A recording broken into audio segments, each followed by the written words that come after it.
John Gelati here with Inside Lacrosse TV, welcoming Kyle Harrison in with Nike, STX, Playmaker Lacrosse, and also a partner in the LXM Tour. Yep. Thanks for coming in, man. Thanks for having me. In town in Baltimore, always good to have you, and you and I always talk big picture about the game, and wanted to kind of bring you in and just kind of fire away with a few questions. So why don't we start off with, what does lacrosse need to take the next step? Right. Well, I think we're getting close, right? I think if you look at the TV coverage this year, living out in LA, I could turn on, ESPNU or ESPN2 on a Saturday afternoon. I could catch like 3 games, 3 different games playing. So I think we're headed the right direction. I'd like to see some type of shot clock implemented somewhere, because I think you look at the athletes that are playing these days, you look at how good the defender's stick skills are, goalies throwing outlet passes. We should be getting up and down the field more, which would clearly make outsiders to our sport, when they turn on ESPN2 and see that, they'd be even more excited about the game. So we're headed the right direction as far as TV coverage. I just want to make the games faster, because that's going to appeal to more people that don't necessarily know much about our sport. Yeah, that seemed to be one of the biggest complaints this year, and coming off some of the NCAA tournament games with some stalling warnings and a lot of slowdown game. Do you think that is turning off a lot of people? If you're a random sports fan, you turn on a lacrosse game and you see a 6-5 game with guys standing around doing nothing, right, is that a big deterrent? Is that a big kind of a barrier to the sport's growth right now? I mean, I think so. I mean, it all depends on how you look at it. I think for us, guys that understand the sport, we get why that's happening. It's coaches strategizing and have game plans for different players on the field. So we get why there's a stall warning, or why someone's holding onto the ball, or why some team's playing zone. Like, we understand those things. But for the random person that just likes sports and wakes up Saturday morning at 1 p.m. and turns on the game, and they see one team holding the ball behind the goal and the rest of the defenders just sit in front of the goal in a zone, like, I don't think they're going to turn that same game on next Saturday. So I think implementing a shot clock is just going to speed things up a little bit. And I don't think it should be, 30 seconds or 45. Let's give people a full minute, or even a minute and a half. But let's make sure we can't have those 2.5-minute lapses where nothing happens. Now, you're also involved in the LXM Pro Tour, which just had a very successful event in Southern California. Another event coming up in July in Towson, Maryland, as part of the Under Armour All-American game. Right. Also have Wale coming with that, which is pretty cool. Now, you and I have spoken about LXM a million times. Where are you guys in terms of your development, and how happy are you with what you've accomplished and where you're kind of pointed? Right. Well, I think first and foremost, we all love the sport, and the sport's done everything for us. It's gotten us into college. It's gotten us jobs after college. Most of my closest friends are people in the lacrosse community. So the sport's done everything for us, and we want to make sure we're doing our part to grow the game and continue to provide players with the opportunity to play the sport at a high level. So from that perspective, it's been great. Like you just mentioned, the event in Orange County 2 weeks ago was great. The players were there. It was great having Chris Vitelli on tour, one of my favorite players of all time, Graham Gill. I love watching that guy run around. I used to compete against him in Navy Hopkins games all the time. So the level of play was great. The kids there, the clinic beforehand was great. And the concert was a lot of fun. So, to be honest, it's going the right direction. We're really excited to come back to Baltimore. The majority of our events, Austin, Texas. We had something smaller in Las Vegas. We've been in Orange County twice now. So it's nice to be able to come back to the East Coast. We had one in Philly last August. So it's going to be cool to be in Baltimore and be able to show the East Coast lacrosse community what the event's about. Because, at the end of the day, everyone wants to run their mouth about what we're trying to do or what it's not doing. And I think if you actually come to the event, you just see it's a bunch of guys that love the sport, want to keep playing at a high level, and want to grow the sport. And that's exactly what we're doing. It seems like it happens with a lot of new things in the sport, whether it's new people involved or current people trying something new. You just automatically want something to fail almost, and it seems like that LXM is attracting those kinds of detractors. I mean, why do you think that is, and how do you guys deal with that? You can't worry about it, right? Anything you do that's somewhat new or different, the traditionalists aren't going to like it, and they're going to talk about it. But I think at the end of the day, like I said, I hope people will eventually understand that we love this sport and we want it to grow and we want to keep playing at a high level.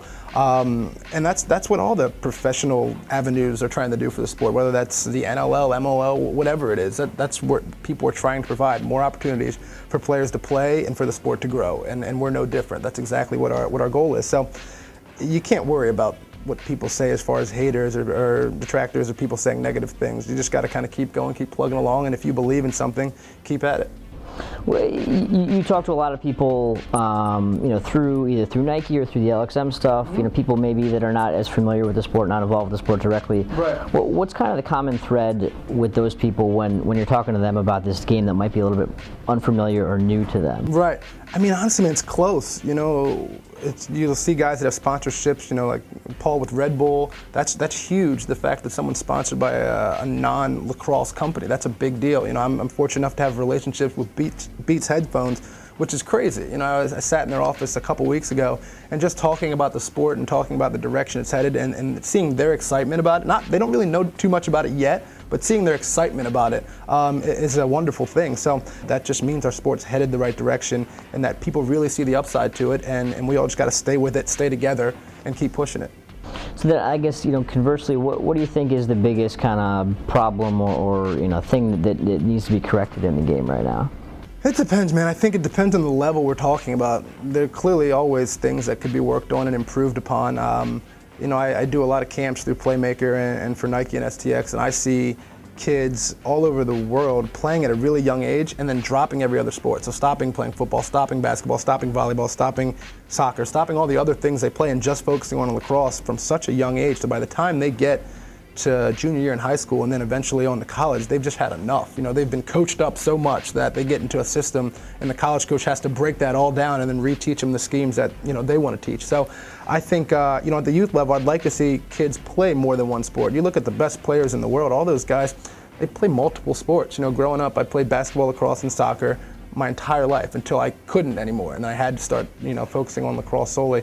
And you look at all the best players around. That's what those guys have done. So at the youth level, I'd say that. And then as you get to the college level, we spoke about it briefly. I'd say let's implement a shot clock. And it doesn't need to be a short one. You know, it doesn't need to put these guys on a 30, 45-second leash. Like, give them a minute and a half to get the ball around, clear it, get in an offense, and then get into something. Just because that'll speed the game up. And as college continues to get more media coverage and more TV coverage, I love to see those people that randomly end up tuning in on a Saturday morning see that and see just ball going up and down the field, and they're like, oh my gosh, I love this thing, and that clearly we just grow even more. You mentioned that the multi-sport thing, and I think any Division I coach, you know, always tells me and will tell kids, play more than one sport. It's great for your development athletically.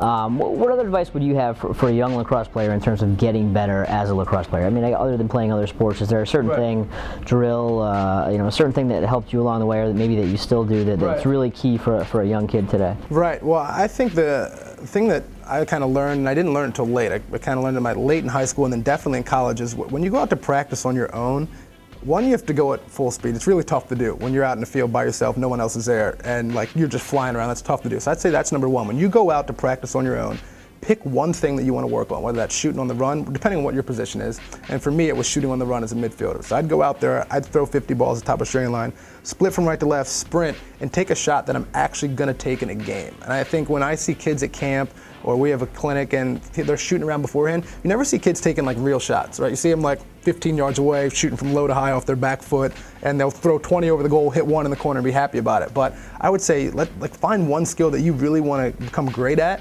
and go out every day for half an hour, 45 minutes, and go full speed and practice that skill, because you're going to see yourself get better and better and better. And I think that's definitely something that every lacrosse playing kid doesn't necessarily do right now. Everybody likes to work out. I think we have a strange sport in that, I don't know if you see it in every sport, our guys love shooting. We love playing, we love working. You'll see, you can drive around Baltimore fields and there are goals out there, you'll see kids out there playing. We love our sport. So I think I just want to see us take it to the next level. So now when you're out there on that field, let's go hard. Go for 45 minutes and go as hard as you possibly can and really get better at something. So when you come out the next day, let's pick a new skill and get better at that. So that's what I'd like to see from kids.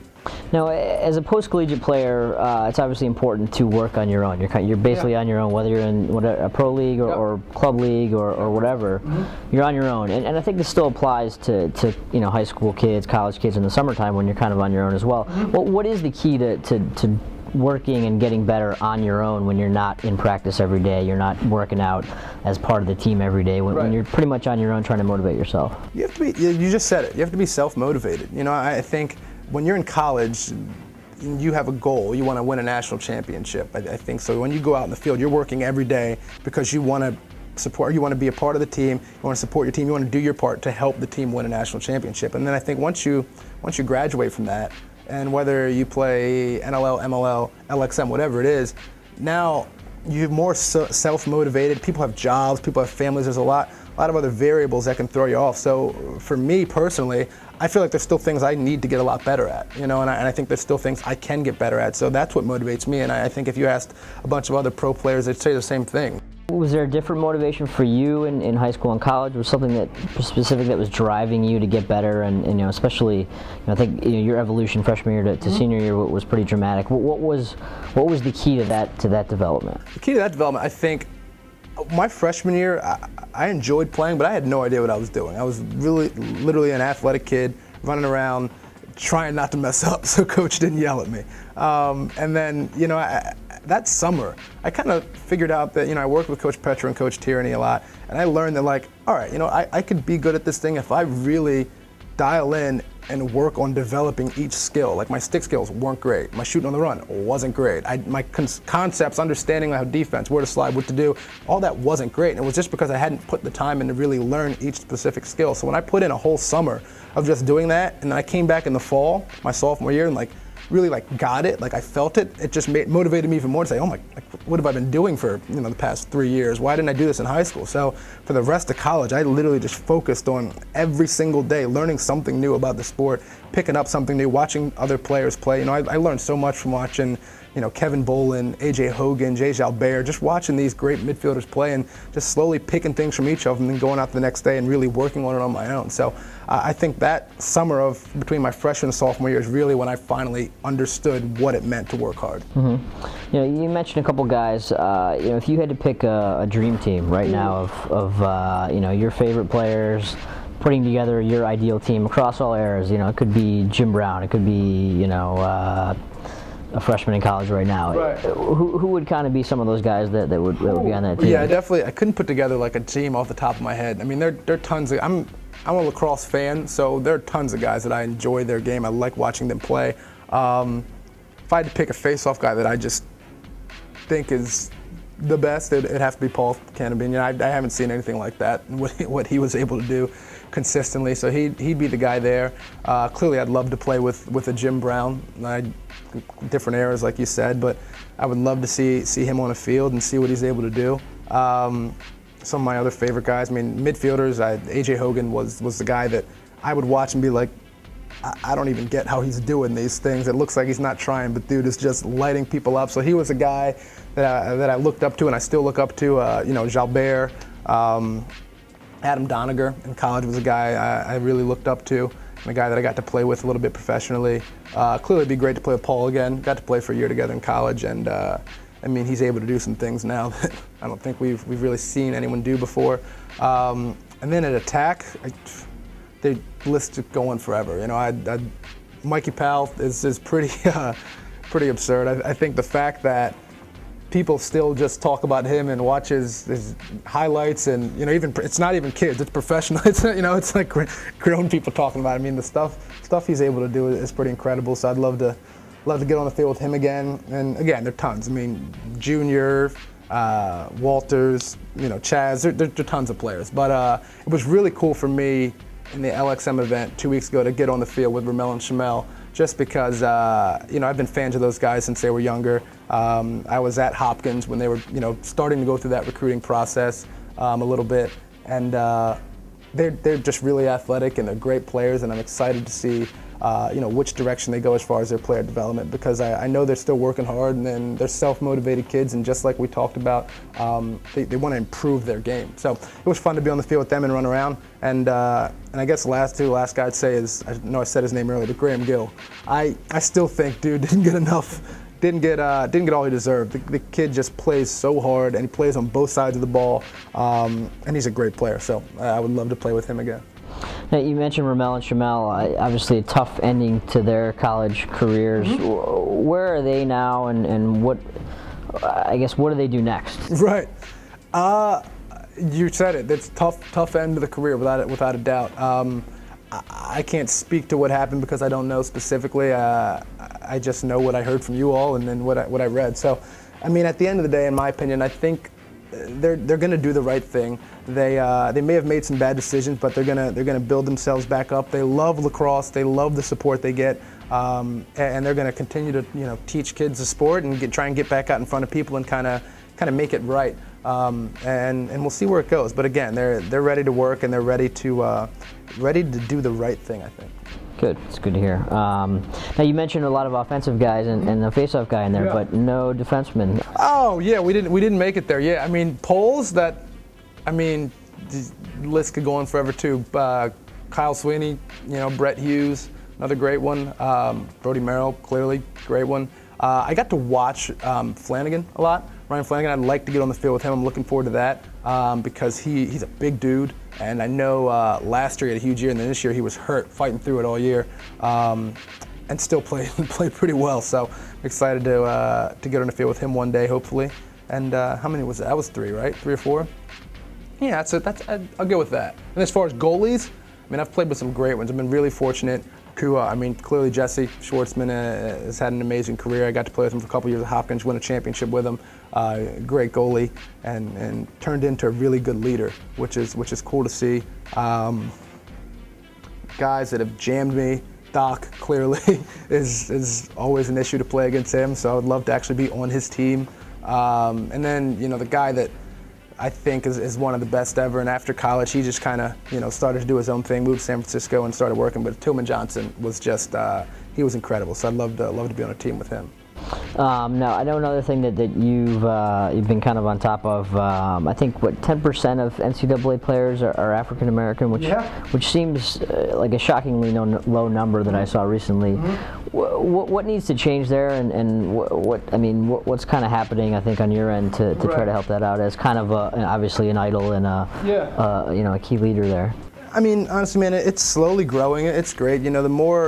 The more African Americans we can see play the sport and kids, and we can get in communities so kids can say, oh, he looks like me and he plays, like I want to play. Because growing up for me, I think, my dad played, so clearly that's why I learned about the sport. But for a lot of other kids, if you look at a poster and there's, a guy that looks like you playing basketball, then you look at a poster and there's a guy that doesn't look like you playing another sport, and you're a little guy, so you haven't really necessarily understood what's going on in the world, you're probably going to pick the one with the guy that looks like you, So I think just making sure that we get in front of these kids and kind of teach them that, look, there are black guys playing this sport. You should get involved with it. It's a great opportunity. You can use it as a tool to get into school, and then after college, you can use it to get a job. There's just so many opportunities that this sport can provide you with, and we just have to do our part. So it was great. I actually ran into Damian Davis last weekend down in inner city Baltimore. He was coaching like 3 or 4 teams with a bunch of kids, which was great. I know Chaz Woodson does a lot. John Christmas does a lot. The Brattons are doing a lot. I'm trying to do as much as I possibly can. So it's just getting in the communities, showing the kids that, look, there are guys that look like you playing the sport, and it's a great opportunity, and then teaching them the way to do it. And I think we're growing. We are. I think every year we're seeing more and more and more. So I'm excited about it. Are we going to get to that point soon where it's not really a story that, Shamel is the best African American player since whoever, and your name doesn't come up at every guy who comes up? Like, is it just going to be natural at some point, or what's? I hope, right? I don't think we're not there yet, but it's at some point. I hope we get there, but at the same time, we're all proud that we're involved in the sport and proud that we've been able to have some success in the sport. So we're a very tight-knit group of dudes, and it's a nice situation because, I didn't know Chaz in college because Hopkins didn't play Brown, but we respected each other and we had a relationship because of the common bond that we shared. And so right when we graduated and we're able to actually be around each other, Chaz is one of my close friends now. John and I talk often. The Brattons, clearly, we have a relationship there. So I hope one day it's not a story, but at the same time, I'm okay with it being a story. Nice. Well, anything else you want to add while we got you sitting in the hot seat? I think we hit it all. You get anything off the top of your head? National championship prediction 2012 NCAA. Hopkins. Of course. Final Four, since you can only pick. Yeah, since I can only pick one team for that. Let's see. Honestly, I don't do. If I had to pick 4 for the Final Four, let's go with Hop. I think Denver will be back. Cuse lost all those seniors, right? Yeah, but they always find a way to somehow get back in there. So let's go Hop, Denver, Cuse. It pains me, but UVA. Wow. All right. Well, I appreciate you stopping by, man. Of course, absolutely. Thanks Good for luck. having me. Thanks so much. Of course.